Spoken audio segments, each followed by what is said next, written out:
السلام علیکم ورحمۃ اللہ تعالی وبرکاتہ۔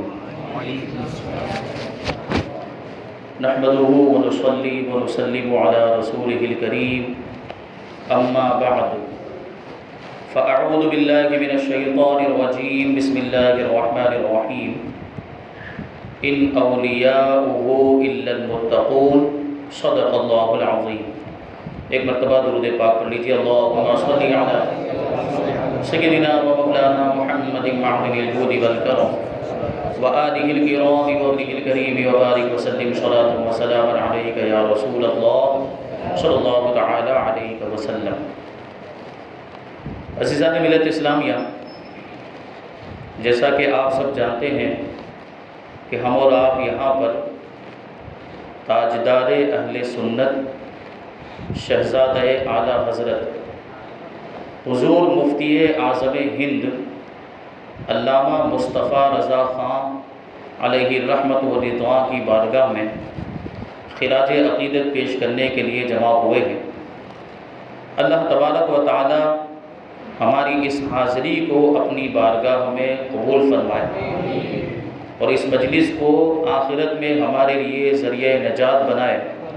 حضور مفتی اعظم ہند کے نقش قدم پر ہمیں چلنے کی توفیق عطا فرمائے اور ان کے مشن کو آگے بڑھانے کی توفیق عطا فرمائے۔ حضور مفتی اعظم ہند اعلیٰ حضرت رضی اللہ تعالیٰ عنہ کے شہزادے، وہ اعلیٰ حضرت جن کو ہم امام احمد رضا کے نام سے جانتے ہیں، جن کو ہم امام عشق و محبت بھی کہتے ہیں، جن کو ہم عظیم المرتبت بھی کہتے ہیں، اور ان کی شان یہ ہے کہ 1000 سے زیادہ کتابیں ہم کو عطا فرمائے اور 50 سے زیادہ علوم میں مہارت رکھتے ہیں۔ اور ان کی عظمت دیکھیں کہ پیر گھرانے کا معاملہ یہ ہے کہ خانقاہ برکاتیہ میں آپ کو چشم و چراغ خاندان برکاتیت کہا جاتا ہے۔ اور عام طور پر مریدوں کو اپنے پیروں پر ناز ہوتا ہے، لیکن اعلیٰ حضرت رضی اللہ تعالیٰ عنہ ایسے مرید تھے کہ آپ کے پیر و مرشد کو آپ کے اوپر ناز تھا۔ سرکار آل رسول احمدی رحمۃ اللہ تعالیٰ علیہ، وہ بات بڑی مشہور ہے کہ اعلیٰ حضرت رضی اللہ تعالیٰ عنہ جب مرید ہوئے تو انہوں نے ارشاد فرمایا کہ مجھے فکر لاحق رہتی تھی کہ قیامت کے دن اللہ تبارک و تعالیٰ نے مجھے پوچھ لیا کہ آل رسول دنیا سے کیا لائے ہو تو میں کیا پیش کروں گا، لیکن مولانا احمد رضا کے مرید ہو جانے کے بعد میری یہ فکر دور ہو گئی۔ اب قیامت کے دن اللہ تبارک و تعالیٰ نے پوچھا کہ آل رسول کیا لائے ہو تو امام احمد رضا کو پیش کرو۔ نعرہ تکبیر، نعرہ رسالت، فیضان مہریرا۔ یہ والد ماجد حضور مفتی اعظم ہند کے ایسا خاندان، عظیم خاندان حضور مفتی اعظم ہند رحمۃ اللہ تعالیٰ علیہ کا، اعلیٰ حضرت رضی اللہ تعالیٰ عنہ کہ ایک بڑے صاحبزادے حضور حجت الاسلام علامہ حامد رضا خان، اور اس کے بعد لگاتار 5 بیٹیاں، 18 سال کا عرصہ گزر گیا، 5 بیٹیاں اور ایک ہی بیٹے۔ حضور اعلیٰ حضرت رضی اللہ تعالیٰ عنہ کی خواہش تھی کہ ایک بیٹا اور عطا ہو جائے تاکہ دونوں بیٹے مل کر میرے مشن کو اچھی طرح سے آگے بڑھائیں۔ تو 18 سال کا عرصہ گزر گیا، 5 بیٹیاں ایک ہی بیٹے۔ اعلیٰ حضرت رضی اللہ تعالیٰ عنہ کو ایک اور بیٹے کی خواہش، اللہ تبارک و تعالیٰ نے یہ خواہش بھی پوری فرمائی اور حضور مفتی اعظم ہند کے ذریعے پوری فرمائی۔ 22 ذی الحجہ ہجری 1310 7 جولائی عیسوی 1893 بروز جمعہ صبح صادق کے وقت حضور مفتی اعظم ہند کی ولادت علامہ حسن رضا خان رحمۃ اللہ تعالیٰ علیہ کے گھر میں ہوئی۔ اعلیٰ حضرت رضی اللہ تعالیٰ عنہ اس وقت ماریرہ شریف اپنے پیر خانے میں موجود تھے۔ رات کے وقت سرکار ابو الحسین احمد نوری تشریف فرما تھے۔ پوری رات علمی مذاکرہ ہوتا رہا، دیر رات تک علمی گفتگو ہوتی رہی۔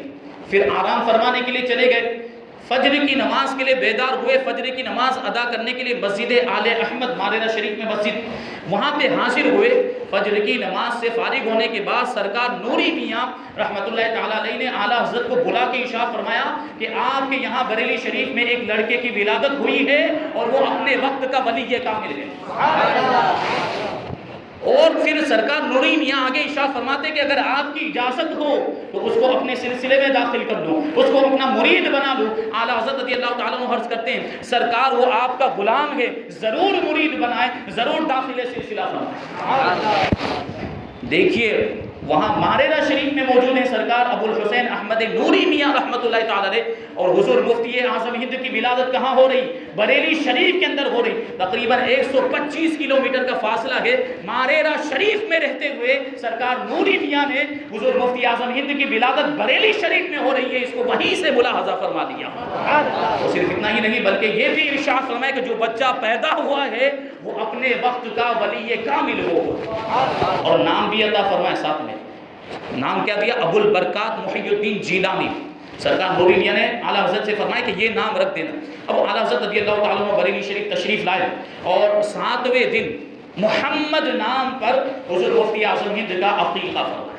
اعلیٰ حضرت رضی اللہ تعالیٰ عنہ کی یہ عادت تھی کہ آپ کے خاندان میں، رشتہ داروں میں، تعلق رکھنے والوں میں جو بھی بچہ پیدا ہوتا تو اس کا جو عقیقے والا جو نام ہے وہ محمد ہی رکھا کرتے تھے. کیونکہ محمد ظاہر سی بات کس کا نام ہے؟ یہ سردار کائنات کا نام ہے. اس سے بہتر کوئی نام ہی نہیں. اور اس نام کی بڑی فضیلتیں بھی آئی ہے. اللہ کے رسول صلی اللہ علیہ وسلم نے ارشاد فرمایا کہ جس کے یہاں بچہ پیدا ہو، جس کے یہاں لڑکا پیدا ہو اور وہ میرے نام پر، میرے نام کی برکت حاصل کرنے کے لیے اپنے لڑکے کا نام محمد رکھے تو وہ اور اس کا لڑکا دونوں جنت میں جائیں گے. یہ محمد نام کی برکت. تو اعلیٰ حضرت رضی اللہ تعالیٰ عنہ نے محمد نام رکھا. ایک حدیث پاک میں یہ بھی آیا ہے کہ لڑکے کا، اولاد کا والد پر یہ حق ہے کہ وہ اپنے بچے کا اچھا نام رکھے اور اس کو اچھا ادب سکھائے. لیکن آج کے معاملات کیا ہو گئے؟ نام کے اندر عجیب و غریب چیزیں دیکھنے میں آتی ہیں.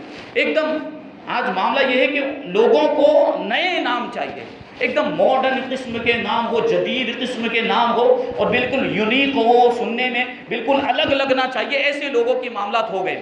عجیب و غریب نام رکھے. بعض اوقات ایسے نام رکھ دیے جاتے ہیں جن کا کوئی مطلب نہیں ہوتا، اور بعض اوقات تو ایسے نام رکھ دیے جاتے ہیں کہ جن کا انتہائی غلط مطلب ہوتا ہے. اور یہ ہمارے اسلامی معاشرے کے اندر یہ ہو رہا، خاص طور پر ہماری ماؤں بہنوں کے یہ معاملات. اور ہوتا کیا ہے؟ فلمی کسی اداکار کا، کسی فلمی ایکٹر کا نام سن لیا کہ یہ نام ہے تو اس کے نام پر نام رکھ دیے جاتے ہیں. عزیزان ملت اسلامیہ، نام کا اثر بچے کی ذات پر ہوتا ہے. جیسا نام ہوگا ویسا اثر ہوگا.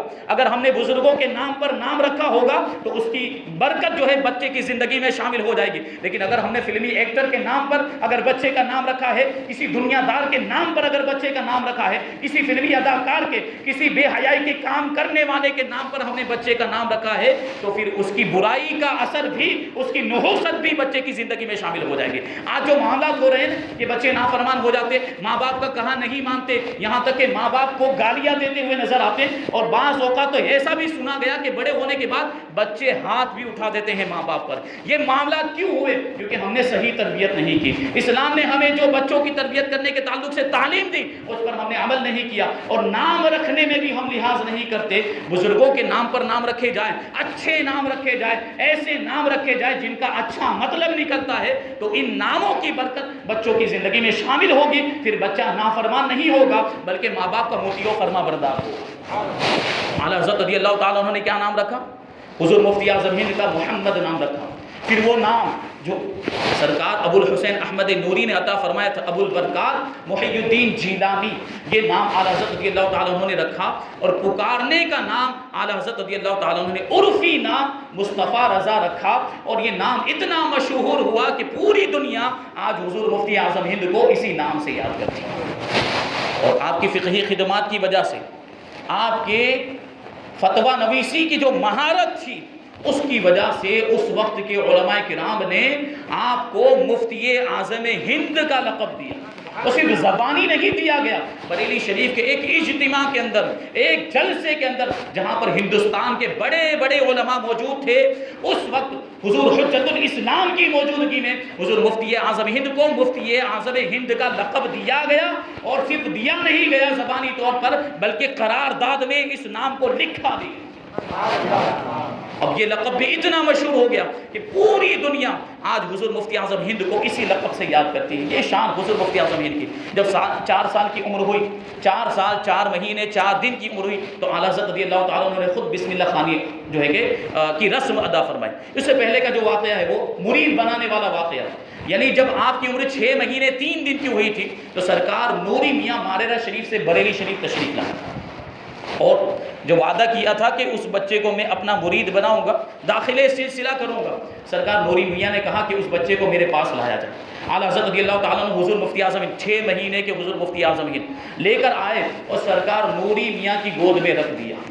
اب سرکار نوری میاں نے 6 مہینے کے چھوٹے سے حضور مفتی اعظم ہند کے منہ میں اپنی انگشت مبارک رکھی اور داخل سلسلہ فرمایا اور ارشاد فرمایا کہ یہ جو بچہ ہے یہ اپنے وقت کا ولی کامل ہے، اس کے ذریعے سے اللہ تبارک و تعالی دین و سنیت کا کام لے گا، یہ دین و سنیت کا کام کرے گا، اور اس کی ذات کے ذریعے سے اللہ تبارک و تعالی لاکھوں گمراہوں کو ہدایت عطا فرمائے۔ سرکار نوری میاں نے اسی وقت ارشاد فرما دیا تھا جب حضور مفتی اعظم ہند 6 مہینے کے تھے، اور ہوا بھی یہی کہ حضور مفتی اعظم ہند کی ذات کے ذریعے سے ہزاروں لاکھوں لوگ جو بے راہ روی کا شکار تھے، جو گمراہیت کا شکار تھے، اللہ تبارک و تعالیٰ نے ان کو صراط مستقیم کی ہدایت عطا فرمائی۔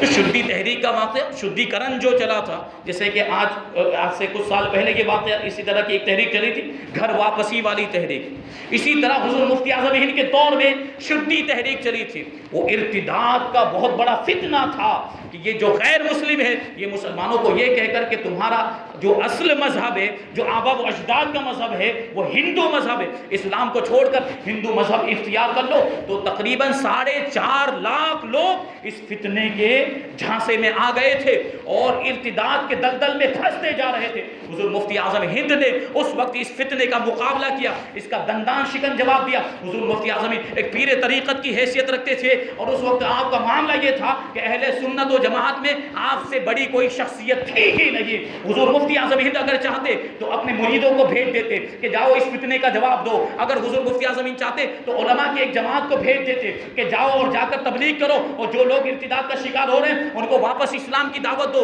حضور مفتی اعظم ہند یہ کر سکتے تھے، لیکن حالات کی نازکی کو سمجھتے ہوئے، حالات کی نزاکت کو سمجھتے ہوئے حضور مفتی اعظم ہند خود بنفس نفیس تشریف لے گئے، اور گاؤں دیہات میں جہاں جہاں وہ فتنہ پھیلا ہوا تھا خود تشریف لے گئے، اور خود تشریف لے جا کر لوگوں کو سمجھایا کہ اسلام ہی سچا مذہب ہے، اسلام ہی حق مذہب ہے، اور اسلام ہی وہ مذہب ہے جو نجات کا ذریعہ ہے، اور یہی جنت میں لے جانے والا مذہب ہے۔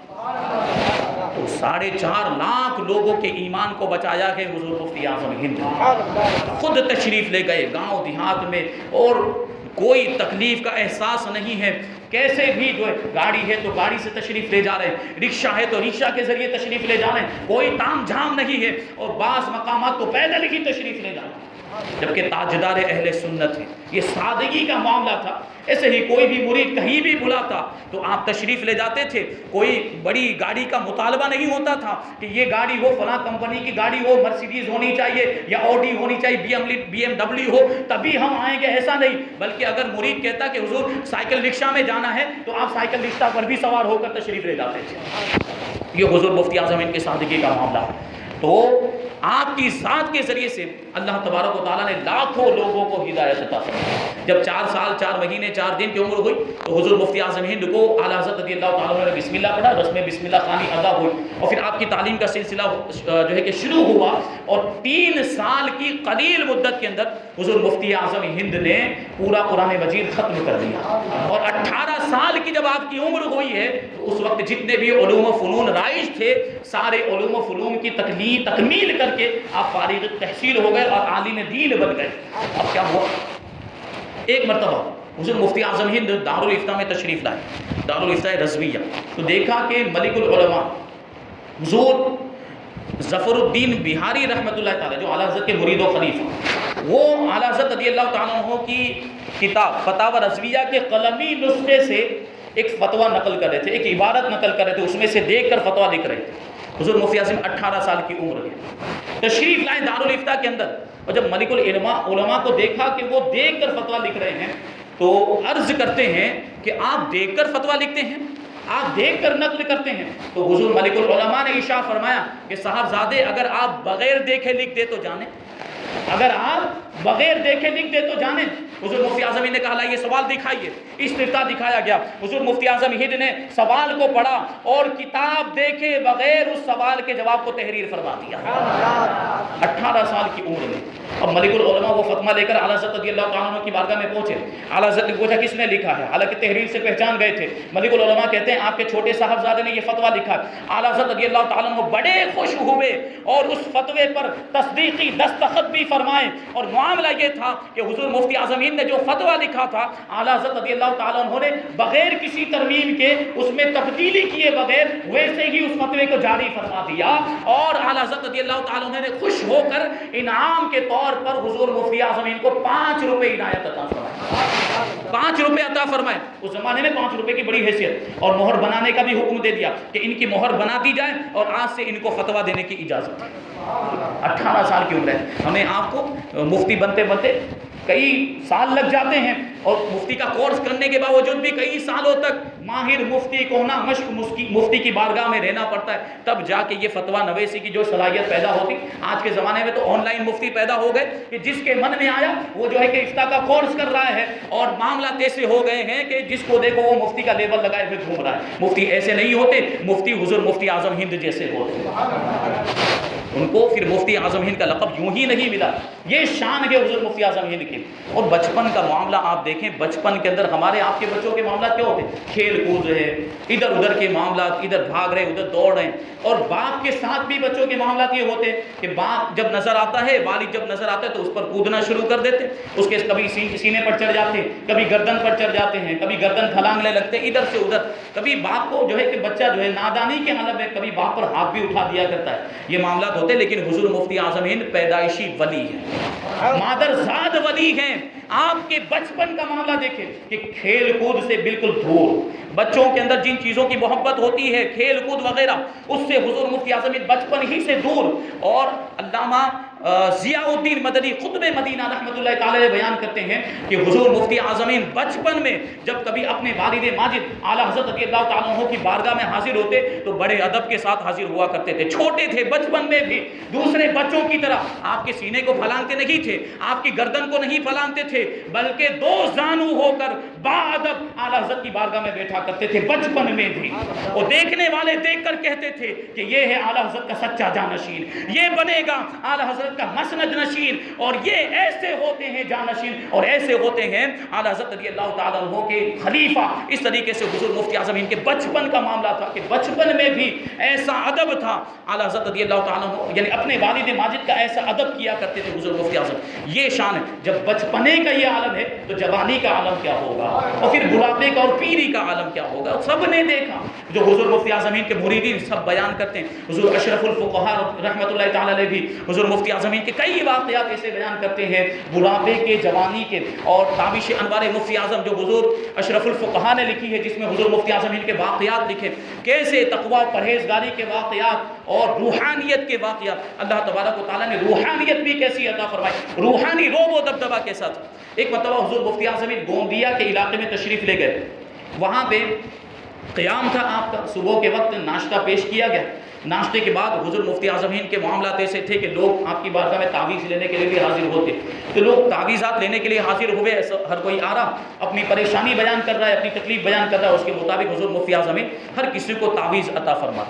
تو آپ تعویذ لکھ ہی رہے تھے کہ اسی دوران ایک آدمی کو 2 لوگ پکڑ کے حضور مفتی اعظم ہند کی بارگاہ میں لے کر، اور اس کا معاملہ یہ تھا کہ اس کے ہاتھ اور پاؤں کو رسیوں سے باندھا ہوا تھا، اور وہ خوب چیخ رہا تھا، چلا رہا تھا، گالیاں بک رہا تھا۔ اس کو حضور مفتی اعظم ہند کے قریب میں تھوڑے سے فاصلے پر لا کر بٹھا دیا گیا، اور حضور مفتی اعظم ہند اپنا تعویذات لکھنے میں مشغول ہو، اس کی طرف کوئی توجہ نہیں دی، جبکہ حضور مفتی اعظم ہند کی عادت تھی کہ جب بھی کوئی آپ کی بارگاہ میں تشریف لاتا تو اس کی خیریت پوچھا کرتے تھے، لیکن اس سے آپ نے کوئی کلام نہیں کیا، کوئی گفتگو نہیں کی۔ وہ آنے کے بعد بیٹھ گیا، تو پہلے چیخ رہا تھا، چلا رہا تھا، لیکن جیسے ہی حضور مفتی اعظم ہند کی بارگاہ میں بیٹھا وہ چیخنا بند کر دیا، چلانا بند کر دیا، لیکن تھوڑی دیر وہ حضور مفتی اعظم ہند کو گھورتا رہا، اور تھوڑی دیر کے بعد کہتا ہے کہ بڑے میاں آپ میری طرف دیکھتے کیوں نہیں، ذرا ادھر بھی تو نظر کیجئے۔ اسی طرح کی کچھ نازیبا باتیں اور اس طرح کی کچھ باتیں اور اس نے کہی، لیکن حضور مفتی اعظم ہند نے اس کا بھی کوئی جواب نہیں دیا،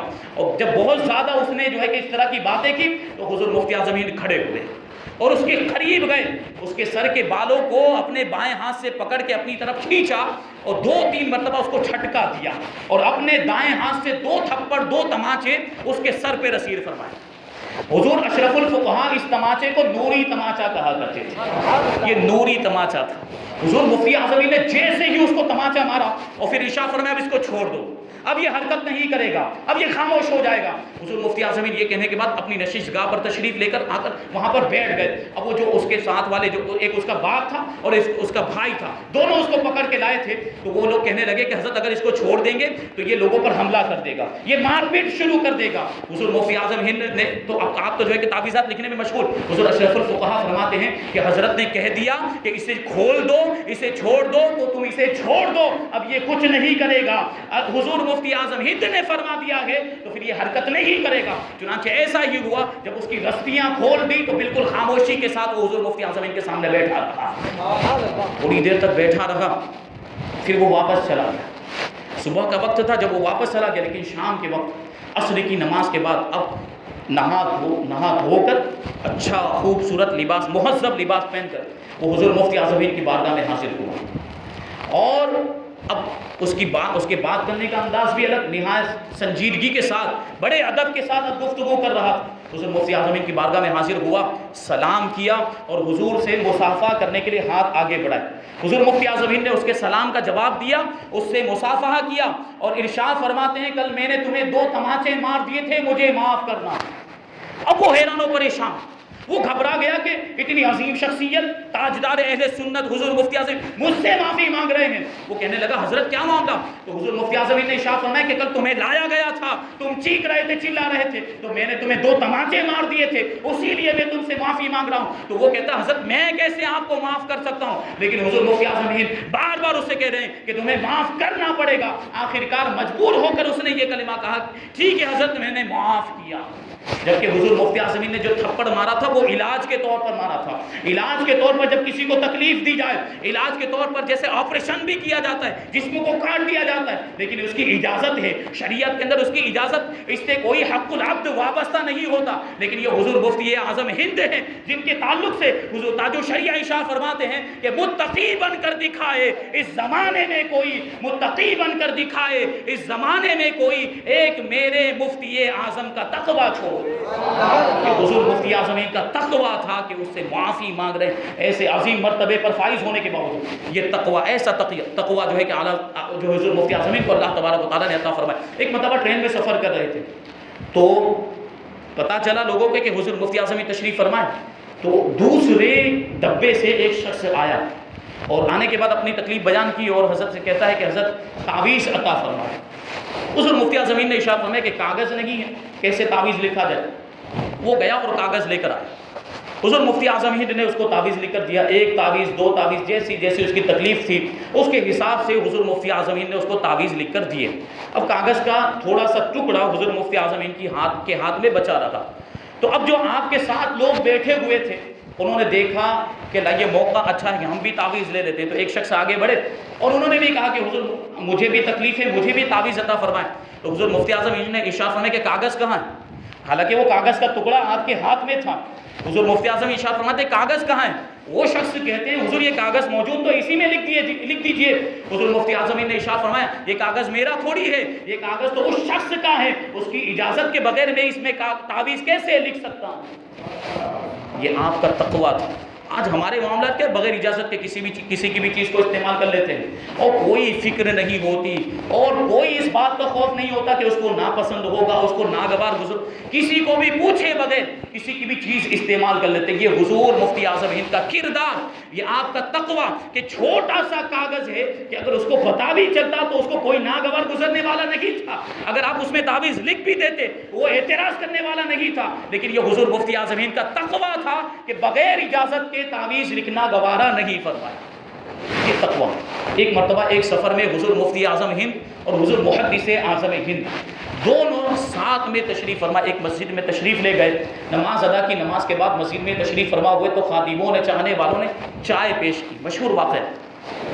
حضور محدث اعظم ہند نے وہیں پر چائے نوش فرما دی، لیکن حضور مفتی اعظم ہند چائے لے کر مسجد سے باہر تشریف لے گئے اور مسجد کے باہر ایک چبوترے پر بیٹھ کر چائے کو نوش فرمایا۔ اب لوگوں کو تجسس ہوا کیا معاملہ ہے؟ حضور محدث اعظم ہند نے تو مسجد میں چائے پی لی، لیکن حضور مفتی اعظم ہند باہر جا کے چائے پی رہے۔ تو لوگوں نے پوچھا حضور محدث اعظم ہند سے، تو آپ نے جواب دیا کہ میں جب مسجد میں داخل ہوا تھا تو میں نے اعتکاف کی نیت کر لی تھی، اور جو اعتکاف کی نیت کر لے اس کے لیے مسجد میں کھانا پینا جائز ہو جاتا ہے، تو میرے لیے مسجد میں چائے پینا جائز۔ اور میرا گمان ہے کہ حضور مفتی اعظم ہند نے بھی اعتکاف کی نیت کی تھی، لیکن یہ ان کا تقوی ہے کہ اعتکاف کی نیت کرنے کے باوجود مسجد کے باہر جا کے چائے نوش فرما رہے ہیں۔ دونوں بزرگوں کے درمیان کیسے تعلقات تھے، کیسی محبت تھی۔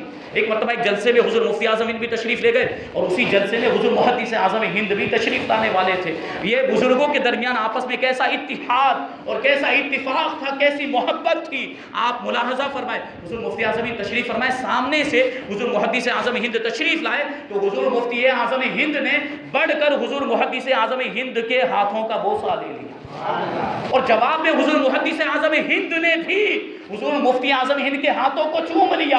اب مریدین سوچ رہے ہیں کہ چلیے معاملہ سمجھ میں آتا ہے کہ حضور محدث اعظم آل رسول ہے، سادات گھرانے سے تعلق ہے، اس لیے حضور مفتی اعظم ہند نے ان کے ہاتھ کو چوما ہے، لیکن حضور محدث اعظم ہند نے مفتی اعظم ہند کے ہاتھ کو کیوں چوما؟ لوگوں نے پوچھا تو حضور محدث اعظم ہند نے جواب دیا کہ انہوں نے جو میرا ہاتھ چوما ہے وہ نسبت رسول کی وجہ سے چوما ہے، اور میں نے جو ان کا ہاتھ چوما ہے وہ عشق رسول کی بنیاد پر چوما ہے۔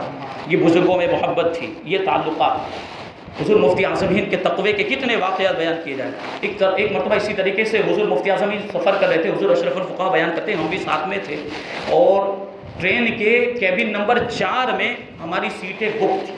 اس زمانے میں یہ اے سی تھرڈ یا اے سی فرسٹ وغیرہ نہیں ہوتے تھے، فرسٹ کلاس، سیکنڈ کلاس اور تھرڈ کلاس ہوا کرتے تھے۔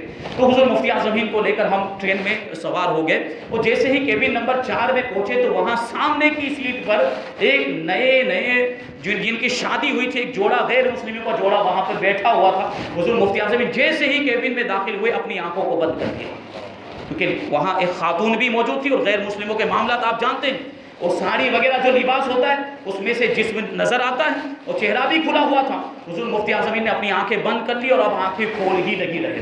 حضور اشرف الفقہاء فرماتے ہمیں سمجھ میں آ گیا کہ کیا معاملہ ہے، تو میں نے وہ جو نیا شادی شدہ جوڑا تھا ان لوگوں سے کہا کہ ہو سکے تو آپ کیبن چینج کر لیجیے، اس کیبن کو چھوڑ کر دوسرے کسی کیبن میں چلے جائیں، یا جو آپ کے ساتھ جو خاتون ہیں ان سے آپ کہیں کہ وہ اپنے چہرے کو چھپا لے، اپنے بدن کو چھپا لے۔ تو اس نے بڑے بدتمیزی والے انداز میں کہا کہ ایسا کچھ ہونے والا نہیں ہے، اگر آپ کو جانا ہو تو آپ چلے جائیے دوسرے کیبن کے اندر، ہم جانے والے نہیں ہیں دوسرے کیبن میں۔ اور حضور اشرف الفقہاء فرماتے پھر ہم نے کنڈکٹر کو بلایا، ٹی سی کو بلایا، اور ہم نے کہا کہ اگر کسی دوسرے کیبن کے اندر سیٹیں خالی ہوں تو ہمیں وہاں پر سیٹ دے دی جائے۔ حضور اشرف الفقہاء فرماتے ہیں کہ ہم نے اس شادی شدہ جوڑے سے کہا کہ تم نہیں جاتے تو ہم ہی چلے جاتے ہیں۔ تو حضور اشرف الفقہاء فرماتے کہ ہم پھر حضور مفتی اعظم ہند کو لے کر کیبن نمبر 6 میں چلے گئے، اور یہ جو شادی شدہ جوڑا تھا، نیا شادی شدہ جوڑا، یہ کیبن نمبر 4 ہی میں رہا۔ حضور مفتی اعظم ہند وہاں پہ چلے گئے، اب سکون کے ساتھ تشریف فرما، آنکھیں بھی کھول دی کیونکہ وہاں کوئی غیر محرم نہیں۔ حضور مفتی اعظم ہند ایسے ہی تشریف فرماتے، حضور اشرف الفقہاء فرماتے کہ تھوڑی دیر کے بعد کیبن نمبر 4 میں سے چیخنے چلانے کی آوازیں آنے لگی، جہاں پر وہ نیا شادی شدہ جوڑا تھا وہاں سے چیخنے چلانے کی آواز آ گئی۔ اب کنڈکٹر بھی آ گیا اور ٹی سی بھی آ گیا، دوسرے پیسنجر سب مسافر بھی جمع ہو گئے۔ حضور اشرف الفقہاء فرماتے میں بھی پہنچا کہ دیکھو کیا معاملہ ہوا، تو کیبن کے دروازے پر جو اس کا خاوند تھا، جو شوہر تھا، وہ رو رہا تھا کھڑے ہو کر اور خوب چیخ رہا تھا، چلا رہا تھا کیبن کے دروازے پر۔ میں نے کیبن کے اندر جھانک کر دیکھا تو کیا دیکھتا ہوں کہ اس کی بیوی زمین کے اوپر بے ہوش پڑی ہوئی ہے اور اس کے ہاتھ سے خون بہہ رہا ہے۔ میں نے پوچھا کہ کیا معاملہ ہوا، تو اس نے جواب دیا کہ میری بیوی یہ کھڑکی، ٹرین کی جو کھڑکی ہے اس کے اوپر ہاتھ رکھ کے بیٹھی ہوئی تھی، اچانک وہ کھڑکی کا شٹر گرا جس کی وجہ سے اس کی چوڑیاں ٹوٹ گئی، اور وہ ٹوٹنے کے بعد چوڑیاں ہاتھ کے اندر دھس گئی ہے جس کی وجہ سے خون بہہ رہا، اور اسی خون کے بہہ جانے کی وجہ سے وہ بے ہوش ہو گئی ہے، اور اسی وجہ سے ہم پریشانی کے عالم میں ہیں۔ جب کنڈکٹر نے، ٹی سی نے جب سنا تو فوراً سنتے کے ساتھ اس کی زبان پر یہ جملہ آیا کہ تم نے فلاں بزرگ کو تکلیف پہنچائی تھی، یہ اسی تکلیف کا نتیجہ ہے۔ تم نے ان کی بات نہیں مانی، ان کا کہاں نہیں مانا، خبردار کبھی کسی بابا سے اور کسی بزرگ سے پنگا مت لینا، ان کو تکلیف مت پہنچانا۔ اب اس کا جو شوہر تھا اس کو لے کر حضور اشرف الفقہا اور دو دوسرے پیسنجر تھے، وہ حضور مفتی اعظم ہند کی بارگاہ میں آنے کے بعد یہ حضرت سے معافی مانگ رہا ہے، حضرت معاف فرما دے، ہم نے جو بھی گستاخی کی ہمیں معاف کر دیں۔ حضور مفتی اعظم ہند نے کہا کہ معاملہ کیا ہوا ہے؟ تو حضور اشرف الفقہا کہتے ہیں میں نے پورا واقعہ بیان کیا کہ ایسا ایسا ہوا، اس کی جو بیوی ہے اس کے ہاتھ میں چوڑیاں چبھ گئی اور خون نکلنے کی وجہ سے بے ہوش ہو گئی۔ حضور مفتی اعظم نے ارشاد فرمایا پانی لاؤ، پانی لایا گیا، حضور مفتی اعظم ہند نے اس میں پڑھ کے دم فرمایا اور ارشاد فرمایا کہ یہ پانی لے جاؤ اور اپنی بیوی کے چہرے پر اس کو چھڑکو، اور جب اسے ہوش آ جائے تو یہی پانی پلا دو اور تھوڑا بہت بچا ہوا پانی اس کے زخم پر بھی لگا دو۔ ایسا ہی کیا گیا، جیسے ہی پانی کی چھینٹیں اس کے چہرے پر ماری ہے اسے ہوش آ گیا، پھر وہ پانی پلا دیا گیا اور وہی پانی زخم پر بھی لگا دیا گیا تو وہ زخم تھوڑی دیر میں اچھا ہو گیا، خون بہنا بند ہو گیا۔ یہ شان ہے حضور مفتی اعظم کی، اور یہ تقویٰ، اور اللہ تبارک و تعالیٰ نے یہ مقام و مرتبہ عطا فرمایا، یہ روحانیت، اور آپ کے تعویذات میں، آپ کے وظائف میں اللہ تبارک و تعالیٰ نے کیسا اثر عطا فرمایا۔ اور تبلیغ کا ایک ذریعہ بھی آپ دیکھیں کیسے تبلیغ انوکھے انداز میں فرماتے ہیں۔ آپ کے پاس اگر کوئی تعویذ لینے کے لیے آتا تو سب سے پہلے اس سے پوچھتے کہ نماز پڑھتے ہو کہ نہیں پڑھتے، پھر تعویذ عطا فرماتے۔ اگر کوئی شخص کہتا کہ حضرت غفلت ہو جاتی ہے، قضائے ہو جاتی ہے، نماز نہیں پڑھ پاتا، تو حضور مفتی اعظم ارشاد فرماتے کہ جب تم نماز نہیں پڑھتے تو تعویذ کیا اثر کرے گا؟ سب سے بڑا تعویذ تو نماز ہے۔ یہ تبلیغ کا انداز تھا۔ اور اگر کوئی داڑھی چھلا ہوا آ جاتا، یہ ایک مشت سے کم داڑھی والا آتا تو اسے بھی تبلیغ فرماتے کہ پہلے ایک مشت داڑھی رکھو پھر تعویذ لینے کے لیے آؤ، سنت رسول پر عمل نہیں کرتے تو تعویذات کا کیا فائدہ ہوگا؟ یہ شان تھی حضور مفتی اعظم کی۔ حضور اشرف الفقہا فرماتے کہ ایک سفر میں ہم تھے، درگ نام کا علاقہ شہر ہے، بڑا مشہور شہر، وہاں پہ تشریف لے گئے تھے حضور مفتی اعظم ہند کی۔ ایک سیٹھ صاحب کے یہاں دعوت تھی، ہم سب بھی گئے اور دعوت میں شریک ہوئے، مولانا قمر الزمان اعظمی صاحب بھی ساتھ میں تھے، اور وہاں پہ پہنچے، دعوت سے فارغ ہونے کے بعد ہم واپس آئے، کار میں تشریف لا رہے تھے، کار میں قیام گاہ پر پہنچے، حضور مفتی اعظم ہند کار سے باہر آنے کے بعد اپنی قیام گاہ میں تشریف لے گئے، اندر تشریف فرما ہو گئے، لیکن حضور اشرف الفقہا فرماتے کہ ہم دونوں یعنی میں اور علامہ قمر الزمان اعظمی ہم کار کے پاس کھڑے رہ کر گفتگو کرنے لگے، بات چیت میں مشغول ہو گئے، اور معاملہ یہ تھا کہ کار کا دروازہ کھلا ہوا تھا اور میرا ہاتھ کار کے دروازے پر تھا۔ حضور اشرف الفقہا فرماتے کہ میرا ہاتھ کار کے دروازے پر تھا، ڈرائیور آیا، اسے نظر نہیں آیا، اس کا دھیان نہیں گیا کہ میرا ہاتھ دروازے پر، اس نے زور سے دروازہ بند کیا، میری انگلیاں دروازے میں دب گئی، خون بہنے لگ گیا، اوپر کی چمڑی چھل گئی اور اتنا خون بہنے لگا اور اتنی تکلیف تھی کہ مجھے چکر آنے لگے اور میں وہیں پر بیٹھ گیا۔ علامہ قمر الزمان نے میرا ہاتھ پکڑ لیا، اگر انہوں نے میرا ہاتھ نہ پکڑا ہوتا تو میں زمین پر گر جاتا۔ اتنے میں اندر سے خادم آیا اور آنے کے بعد کہنے لگا کہ مولانا مجیب اشرف کو حضرت یاد فرما رہے ہیں، مولانا مجیب اشرف کو حضرت یاد فرما رہے ہیں۔ اب حضرت کی حالت تو ایسی کہ زمین پہ تو پکڑ کے کس طریقے سے حضرت کی بارگاہ میں پیش کیا گیا، پوچھا کہ کیا معاملہ ہے، یہ کیا تکلیف ہے؟ تو حضور اشرف الفقہا نے اپنا ہاتھ دکھایا کہ دروازے کے اندر ہاتھ آ گیا ہے، انگلیاں دب گئی ہے۔ حضور مفتی اعظم نے کہا کہ لاؤ دکھاؤ، حضور مفتی اعظم نے انگلیوں کو دیکھا، فوراً آیت کریمہ ام ابرموا امرا فإنا مبرمون پڑھنا شروع کر دیا، پڑھتے جا رہے تھے اور دم کرتے جا رہے تھے، پڑھتے جا رہے اور دم کرتے جا رہے اور ہاتھ ملتے جا رہے۔ حضور اشرف الفقہا فرماتے ہیں کہ 2 منٹ کے اندر سارا درد ختم ہو گیا اور خون بھی بند ہو گیا، اور صبح جب میں اٹھا ہوں تو وہ زخم میں بھی اچھا ہو گیا، صرف زخم کا نشان رہ گیا۔